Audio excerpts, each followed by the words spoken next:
Good morning all dear student. आज हम लोग भारती भवन का क्लास 9th सब्जेक्ट मैथ और प्रश्नमाला जो है 1B के प्रश्न को हम लोग बनाएंगे।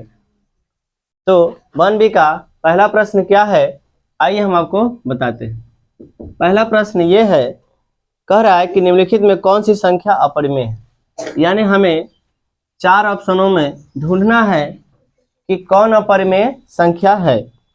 तो देखिए, पहला ऑप्शन दिया हुआ है कि √36/64।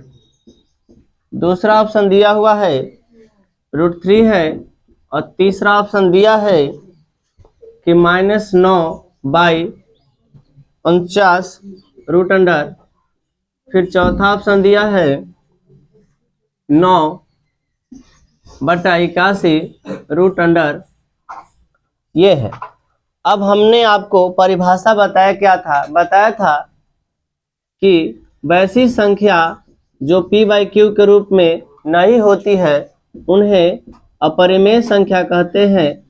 और इसके साथ साथ मैंने ये बताया था, दिख रहा है ना, और हमने साथ साथ आपको ये बताया था कि अपरिमेय संख्या हम वैसे संख्या को कहेंगे जिनका वर्गमूल पूरी तरह से नहीं निकलता है। यानी कि जिनका वर्गमूल पूरी तरह से नहीं निकलेगा वो अपरिमेय संख्या कहलाएंगे, और जो निकल जाते हैं वो परिमेय कहलाते हैं। तो आइए हम आपको दिखाते हैं। ये देखिए, ये √36/64 है। अगर इनको हम वर्गमूल निकाले तो आसानी से निकल जाएंगे। ये 36 का 6 होगा और 64 का 8 होगा। तो ये मेरा अपरिमेय संख्या तो नहीं हुआ, क्योंकि इसका तो वर्गमूल निकल चुका है। इसलिए ये जो संख्या है ये परिमेय संख्या है, ये परिमेय संख्या है। इसलिए मेरा ये आंसर नहीं होगा। अब बी को देखते हैं। तो बी जो है √3 है। बी जो है √3 है, और √3 का जो वर्गमूल होता है वो पूरी तरह नहीं निकलता है। इसलिए मेरा जो ये होगा यही अपरिमेय संख्या होगा, अर्थात आंसर जो होगा वो बी होगा। आंसर जो होगा बी होगा। अब बोलेंगे इनको भी बताइए सर ये क्यों नहीं होंगे। तो आइए दिखाते हैं। ये जो है ये तो ऊपर 9 है, तो ऊपर 9 रहने दीजिए। और ये देखिए 49 है, तो इसका जो वर्गमूल होता है वो 7 होता है। ये पूरी तरह से बाहर निकल चुका है, इसलिए ये परिमेय संख्या होगा। ये भी देखिए, ये दिख रहा है रूट में, लेकिन रूट में नहीं है। ये क्वेश्चन को धोखा, माने कहने का मतलब है क्वेश्चन ऐसा बनाया गया कि ताकि आप फंसे। इसका जब वर्गमूल निकालेंगे तो 9 का वर्गमूल 3 होगा और 81 का वर्गमूल 9 होगा। देखिए ये भी साफ साफ पूरी तरह से बाहर निकल चुका है, इसलिए ये भी परिमेय संख्या है। ये भी क्या है? परिमेय संख्या है। तो मेरा जो आंसर होगा वो कौन सा होगा? ऑप्शन बी होगा। तो आप सभी जाने कि हम लोग को अगर क्वेश्चन हम लोग को मिले पहचानने के लिए कि कौन परिमेय संख्या है और कौन अपरिमेय संख्या है, तो पहचानेंगे कैसे? तो इस प्रकार पहचानेंगे। देखेंगे कि क्या वो p/q के रूप में है कि नहीं, पहले ये देखेंगे। नहीं देखे होगा जो वही होगा अपरिमेय संख्या। और उसके बाद देखेंगे कि जिसका वर्गमूल नहीं निकलता है उसे हम अपरिमेय संख्या कहते हैं, और जिसका निकल जाता है हम उसे परिमेय संख्या कहते हैं। हमने कुछ आपको एग्जाम्पल दिया था परिमेय संख्या का, वो कुछ याद रखिएगा। वो याद रखेंगे तो अच्छा रहेगा, क्योंकि कभी कभी वो डायरेक्ट क्वेश्चन पूछ लेता है। जैसे ये पाई है, पाई एक अपरिमेय संख्या, हमेशा याद रखिएगा। π/2 भी एक परिमेय संख्या है, इनको भी याद रखेंगे। और जिनका वर्गमूल नहीं निकलता वो तो होता ही है, जैसे √3 आप देखें, √2 देखें, इन सब का वर्गमूल नहीं निकलता। √11 हो गया, √7 हो गया, ये सब अपरिमेय संख्या है। फिर 3 + √2 हो गया, 3 - √5 हो गया, या √2/√3 हो गया, या 3 + 5√2/2 हो गया, या 3√2 हो गया। ये सारे के सारे अपरिमेय संख्या है। तो इन एग्जाम्पल को अपने दिमाग में रखेंगे, खासकर इन्हें याद रखेंगे कि पाई और π/2 एक अपरिमेय संख्या है, एक अपरिमेय संख्या। तो आपको पता चला कि पहला क्वेश्चन का आंसर क्या होगा, तो आंसर बी होगा। अब हम लोग अगले क्वेश्चन की ओर चलते हैं। क्वेश्चन 2 को बनाते हैं। क्वेश्चन 2 में क्या है, आइए दिखाते हैं आपको। में कह रहा है कि नीचे दी गई समीकरण और कई समुच्चय हैं, प्रत्येक समीकरण का ठीक एक समुच्चय के साथ जोड़ा लगाइए ताकि समीकरण का हल उस समुच्चय में पाया जा सके। यानी अगला जो क्वेश्चन ये 2 नंबर दिया है, मिलान करने के लिए दिया है। इस मिलान करने में देखो हम लोग कैसे मिलान करेंगे। पहले क्वेश्चन को लिखते हैं। दिया है समीकरण, फिर उसके बाद इधर दिया है हल। हल जिस समुच्चय में है, जिस समुच्चय में है, समुच्चय में है। और यहाँ समीकरण दिया है क्या क्या, तो नंबर 1 में दिया है 3x - 9 = 2। इसके सामने जो दिया है ए में, वो दिया है पढ़ेंगे लिखेंगे नहीं, पढ़ेंगे लिखेंगे नहीं क्योंकि बाद में लिखेंगे, जब पूरी तरह से समझा देंगे उसके बाद लिखेंगे। प्राकृत संख्याओं का समुच्चय, प्राकृत संख्याओं का समुच्चय। नंबर 2 है, नंबर 2 जो इक्वेशन है x² - 1 = 1 है, और इसका b जो इधर ऑप्शन दिले है पूर्णांक, पूर्णांकों का समुच्चय, पूर्णांकों का समुच्चय। नंबर 3 ऑफ जो समीकरण दिया हुआ है वो ये है √2x = √8 है, और सी में इधर समुच्चय जो दिया है वो है परिमेय संख्याओं का समुच्चय, परिमेय संख्याओं का समुच्चय। समीकरण 4 जो दिया है वो ये है x + 95 = 59। इधर जो डी दिया है वो है अपरिमेय संख्याओं का समुच्चय, अपरिमेय संख्याओं का समुच्चय। आइए इनके बारे में हम लोग समझते हैं। देखिए, आपने पिछली कक्षाओं में कुछ संख्याओं के बारे में पढ़ा था। वो संख्या थे प्राकृत संख्या, पूर्ण संख्या, पूर्णांक संख्या, सम संख्या, विषम संख्या, अभाज्य संख्या, सभाज्य संख्या, परिमेय संख्या, अपरिमेय संख्या। ये सारे संख्या पिछले कक्षाओं में पढ़े थे, उनका परिभाषा भी जाने थे। अगर पिछली कक्षाओं में नहीं पढ़े तो कोई बात नहीं, अच्छा याद नहीं तो फिर से हम लोग उनको देखेंगे, याद करेंगे और फिर इन्हें बनाएंगे। देखिए, ये जो समीकरण दिया गया है इनको सॉल्व करेंगे, और सॉल्व करने के बाद जो x का मान आएगा इनमें हम पता करेंगे कि वो x वाला जो संख्या है कैसा, खुद पता चल जाएगा। तो जो पहला समीकरण को सॉल्व करके दिखाते हैं। देखिए, पहला जो समीकरण दिया है वो यहाँ पर हम लोग रफ करेंगे और पता करेंगे कि किसका किस में मिलान सही होगा। आइए रफ दिखाते हैं आपको। पहला समीकरण 3x - 9 = 2 है, तो ये आपको पता है, पहले ही सीख चुके हैं हम लोग 8वीं क्लास में रैखिक समीकरण बनाना। ये 9 उधर जाएगा तो 3x = 2 + 9। अब क्या होगा, ये दोनों एकत्रित होगा तो 11 होगा, और फिर ये 3 इसके नीचे जाएगा तो 11/3 होगा। अगर आप देख रहे हैं इस नंबर को 11/3 को, तो आपको साफ साफ पता चल रहा होगा कि सर ये p/q के रूप में है। किस रूप में है? p/q रूप में। तो हम परिभाषा याद किए हैं सर कि वैसी संख्या जो p/q के रूप में होती है उन्हें हम परिमेय संख्या कहते हैं। इसका मतलब ये है कि 1 का जो मिलान होगा वो c के साथ होगा। किसके साथ होगा? c के साथ। तो आपने ये जाना पहला किसके साथ मिलान हुआ? c के साथ।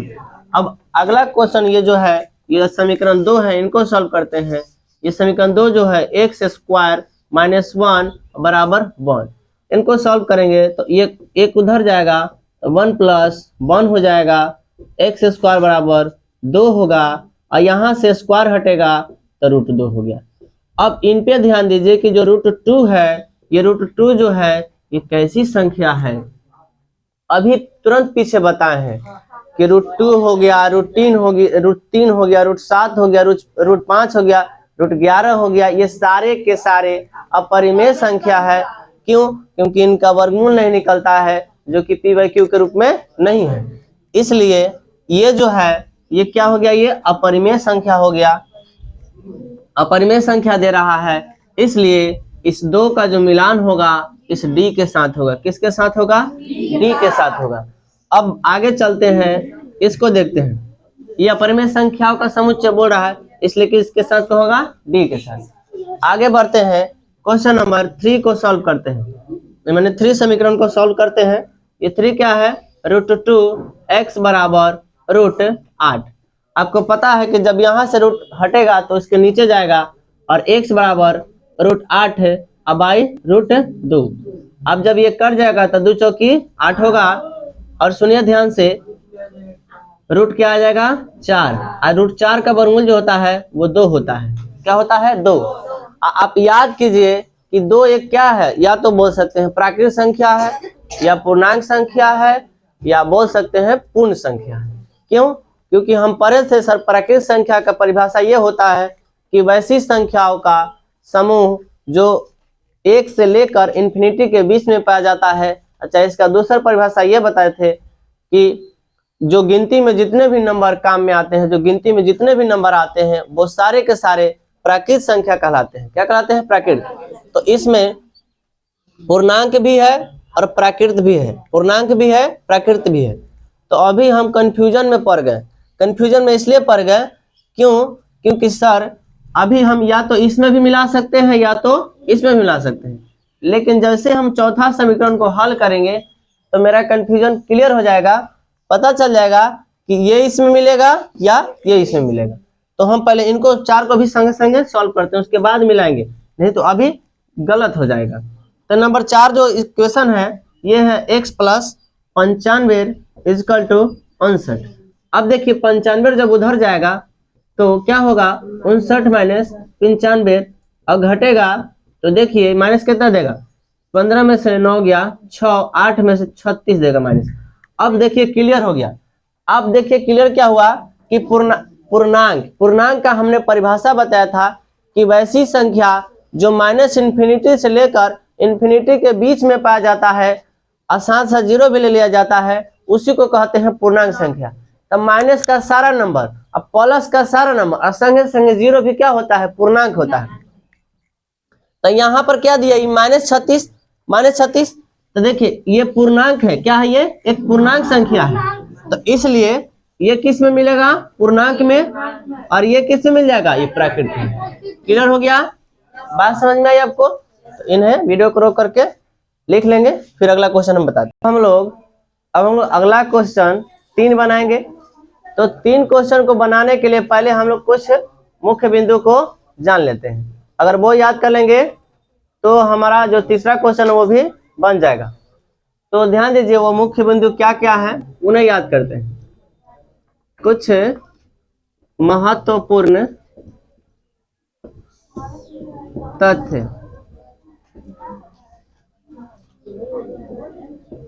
नंबर 1 देखिए, नंबर 1 क्या है, नंबर 1 ये है कि 2 परिमेय संख्याओं के बीच अनंत या इसी का दूसरा नाम अनगिनत, अनंत या अनगिनत या अनेक, ध्यान देंगे, 2 परिमेय संख्या के बीच अनंत या अनगिनत या अनेक, तीनों एक ही बात है। कभी कभी क्वेश्चन में ये थोड़ा सा फंसाने के लिए नाम को बदलते रहता है, तो कंफ्यूज नहीं होना आप सभी को। अनंत कहिए, अनगिनत कहिए या अनेक कहिए, बात एक ही है। तो 2 परिमेय संख्याओं के बीच अनंत या अनगिनत या अनेक परिमेय संख्याएं होती है, अनेक परिमेय संख्याएं होती है। ये पहला पॉइंट हुआ।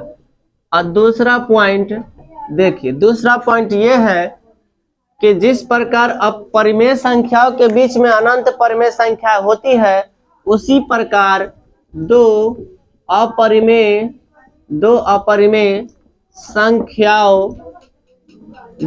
संख्या के बीच अनंत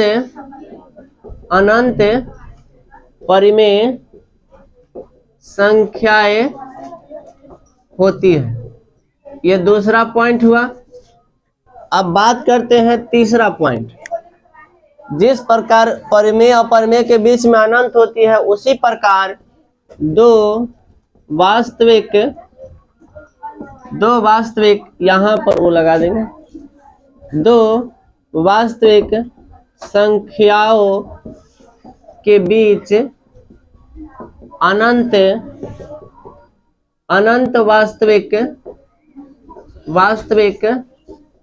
संख्याएं होती है। चौथा पॉइंट समझते हैं। चला, चौथा पॉइंट थोड़ा सा कंफ्यूजन वाला है, समझ से देखिए। हमें पता है क्या कि परिमेय संख्या किसे कहते हैं? वैसी संख्या जो p/q के रूप में होती है वो परिमेय संख्या कहलाती है। और अपरिमेय संख्या का जो परिभाषा है कि वैसी संख्या जो p/q के रूप में नहीं होती है उसे हम अपरिमेय संख्या। तो अगला पॉइंट ये है कि परिमेय संख्याओं और अपरिमेय संख्याओं के समुच्चय में उभयनिष्ठ कितने होते हैं, यानी कि कॉमन जो अंक होता है वो कितना होता है? तो बोलेंगे एक भी नहीं होता है। कॉमन का मतलब समझते हैं। कॉमन का मतलब ये होता है कि कुछ संख्या परिमेय संख्या अपरिमेय भी है और कुछ अपरिमेय परिमेय भी है। तो क्या कभी ऐसा हमने बताया है क्या कि कुछ परिमेय संख्या अपरिमेय होती है, कुछ अपरिमेय अपरिमेय होती है? नहीं, ऐसा नहीं होता है। इसलिए इनके बीच में कोई भी उभयनिष्ठ नहीं होता है, यानी एक भी उभयनिष्ठ नहीं होता है। तो यही चौथा पॉइंट बना कि परिमेय संख्याओं के समुच्चय और अपरिमेय संख्याओं के समुच्चय में एक भी उभयनिष्ठ नहीं होता है। एक भी उभयनिष्ठ नहीं होता है। इन्हें हम इस प्रकार ही याद कर लेंगे, उभयनिष्ठ नहीं होता है। पांचवा पॉइंट जानते हैं। देखिए पांचवा पॉइंट क्या है? पांचवा पॉइंट ये है, हमने पांचवा पॉइंट का एक परिभाषा लिखा था कि परिमेय संख्याओं का समुच्चय और अपरिमेय संख्याओं का समुच्चय क्या कहलाता है? तो वो वास्तविक संख्या कहलाता है। फिर से सुनेंगे, हमने बताया था परिभाषा में कि परिमेय संख्या और अपरिमेय संख्या दोनों को मिला देते हैं तो वो वास्तविक संख्या कहलाता है। तो ये भी पॉइंट याद कर लेंगे कि परिमेय संख्याओं का समुच्चय और अपरिमेय संख्याओं का समुच्चय वास्तविक संख्या कहलाती है। वास्तविक संख्या कहलाती है। तो माय डियर स्टूडेंट, अगला जो क्वेश्चन है इन्हीं 5 पॉइंट से आपका बन जाएगा। आप लोग करेंगे क्या कि घर जाकर ये जो भारती भवन का बुक है चैप्टर 1 भी निकालेंगे और क्वेश्चन नंबर 3 को इन्हें याद करके बना देंगे। तो आज के लिए इतना ही रखते हैं। अगले वीडियो में फिर आगे हम बताएंगे आपको।